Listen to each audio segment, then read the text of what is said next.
अफ़गानिस्तान और अफ़गानों के लिए चाय सिर्फ एक बेवरेज नहीं है, बल्कि अफ़गानों की संस्कृति और सामाजिक जीवन की आधारशिला है। जब आप कभी किसी अफ़गानी के घर पर मेहमान बन के जाते हैं, तो वो आपको सबसे पहले चाय ही पिलाएगा। वैसे तो अफ़गानिस्तान में पर्याप्त मात्रा में चाय की खेती होती है, लेकिन अब कई अफ़गानी युवा चाय की खेती में इनोवेशन लाने का प्रयास कर रहे हैं, ताकि चाय के व्यापार को और विकसित किया जा सके, जिससे उन्हें रोज़गार के नए अवसर मिलें। Ahimsa's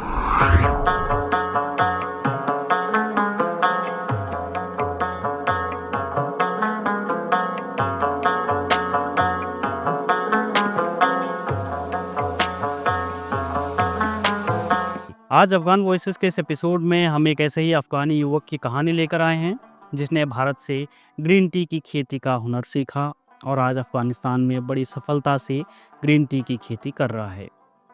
अफ़गानिस्तान का खोस्त प्रांत वैसे तो हिंसा से जूझता रहा है, लेकिन कई अफ़गानी युवाओं ने हिंसा के बजाय रोज़गार और उद्यमिता का रास्ता चुना है। ऐसे ही एक युवक का नाम है रहमत वली, जिन्होंने पहली बार अफ़गानिस्तान के खोस्त प्रांत में सफलतापूर्वक ग्रीन टी उगाकर दिखाई है। रहमत का कहना है कि उन्हें ग्रीन टी उगाने का आइडिया भारत के किसानों की वीडियो को देखकर आया और उन्हीं वीडियोस से उन्होंने ग्रीन टी उगाने का तरीका भी सीखा। रहमत ने भारत में पढ़ाई के लिए रहने वाले अपने दोस्त से बीज मंगवाए। उनके दोस्त ने उन्हें 3 प्रकार के बीज भेजे, जिसे उन्होंने बोना शुरू किया। रहमत ने कहा कि उन्हें शुरुआत में कई चुनौतियों का सामना करना पड़ा था, लेकिन उन्होंने हार नहीं मानी। धीरे धीरे उनकी इस पहल के सकारात्मक परिणाम भी दिखने लगे हैं और उन्होंने पहली बार खोस्त में ग्रीन टी उगाकर दिखा दिया। रहमत का कहना है कि उनका लक्ष्य अफगानिस्तान की कृषि में इनोवेशन लाना है और भारत से ग्रीन टी के बीजों को मंगवाकर पूरे खोस्त में ग्रीन टी की खेती को बढ़ावा देना है। रहमत का कहना है कि खोस्त प्रांत की जलवायु ग्रीन टी की खेती के लिए बेहद मुफीद है और इससे अच्छे परिणाम मिल सकते हैं। इसीलिए रहमत की योजना 16 जरीब भूमि पर ग्रीन टी की खेती करने का है। ग्रीन टी की खेती को और विस्तार देने के लिए वे प्रांत के अन्य किसानों के साथ मिलकर काम करना चाहते हैं और उनसे ग्रीन टी की खेती के अपने अनुभव साझा करने के लिए भी तैयार हैं। भारत ने बीते 20 सालों में हर क्षेत्र में अफगानिस्तान की मदद की है और इसीलिए रहमत ने ग्रीन टी की खेती के लिए भारत से सहयोग की अपील की है। उनका कहना है कि अगर भारत खोस्त में ट्रेनिंग प्रोग्राम्स शुरू करता है और उन्हें अच्छी क्वालिटी के बीज देता है, तो वे खोस्त के कृषि क्षेत्र में कई इनोवेशन ला सकते हैं। मेरा नाम रहमत वली है और मैं अफ़गानिस्तान के खोस्त प्रांत का निवासी हूँ। मैंने देखा कि यहाँ के लोग आमतौर पर सब्जियाँ, गेहूँ और मक्का उगाते हैं। इससे मुझे ऐसे नए पौधे उगाने का विचार आया जो हमारे लिए फ़ायदेमंद हो। तभी मैंने ग्रीन टी के पौधे उगाने का फैसला किया। अगर आप आसपास देखें तो ग्रीन टी का इस्तेमाल लगभग हर घर में होता है और यहाँ के लोगों को इसकी ज़रूरत है। ये किसानों के लिए एक नया अवसर होगा। मैंने भारतीय किसानों के वीडियो देखकर ग्रीन टी की खेती की प्रणाली और तरीकों के बारे में सीखा।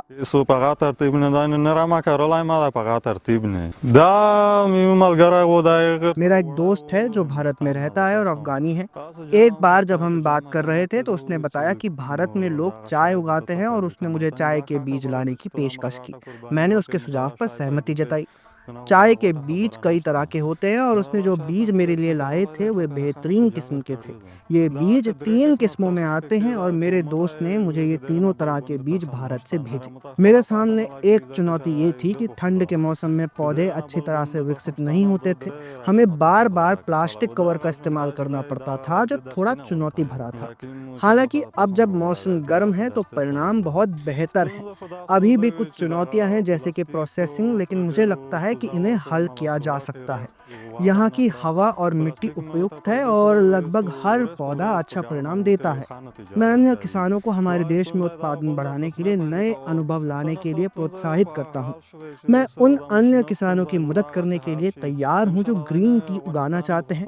मैं अपनी ज़मीन पर काम करूँगा और अन्य किसानों को इसमें शामिल होने के लिए भी प्रेरित करूँगा। मैं उन अन्य किसानों की मदद करने के लिए तैयार हूँ जो ग्रीन टी उगाना चाहते हैं। मैं अपनी ज़मीन पर काम करूंगा और अन्य किसानों को इसमें शामिल होने के लिए भी प्रेरित करूंगा।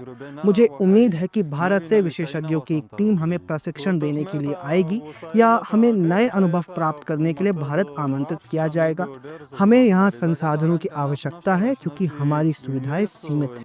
रहमत की ग्रीन टी की सफल खेती को देखकर अब सरकार भी रहमत और अन्य किसानों को समर्थन देने को तैयार है। खोस्त की कृषि और पशुधन निदेशक मुल्ला शेर मोहम्मद ज़बीह का कहना है कि उनकी पेशेवर टीमें इस पहल की निगरानी कर रही हैं और इसे और आगे बढ़ाने का प्रयास कर रही हैं। उन्होंने कहा कि खोस्त की जलवायु ग्रीन टी की खेती के लिए बेहद अनुकूल है और यही कारण है कि ग्रीन टी की खेती ने प्रांत में बहुत अच्छे परिणाम दिखाए हैं। खोस्त में जलवायु और मौसम की स्थिति ग्रीन टी की खेती के लिए उपयुक्त है, क्योंकि यहाँ चाय की खेती के लिए सभी आवश्यक परिस्थितियाँ पूरी होती हैं। ग्रीन टी के लिए 40 डिग्री सेल्सियस तापमान और लगातार बारिश की आवश्यकता होती है, और खोस्त में भी लगातार बारिश होती रहती है। अब तक के अपने अनुभवों से हमने पाया है कि ग्रीन टी से यहाँ अच्छे परिणाम मिल सकते हैं। हमारे विशेषज्ञ नियमित रूप से उस किसान से मिलने जाते हैं जिसने इस साल ग्रीन टी लगाई है। वे उन्हें गाइड भी करते हैं और प्रोसेसिंग में भी उनका सहयोग करते हैं।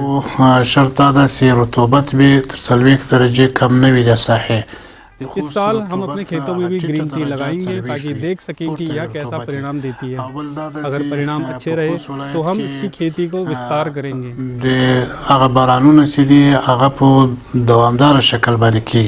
हमने पहले ही मौजूद कुछ चुनौतियों का समाधान कर लिया है। अफगानिस्तान में ग्रीन टी की खपत बहुत ज़्यादा है, और अगर परिणाम अच्छे रहे तो यह हमारे लिए काफ़ी फायदेमंद साबित होगा।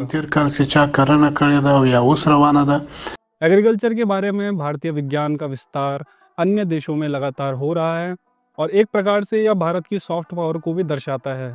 हम इसे अफ्रीकी देशों में देखते आ रहे हैं और अब अन्य देशों में भी इसका प्रसार हो रहा है।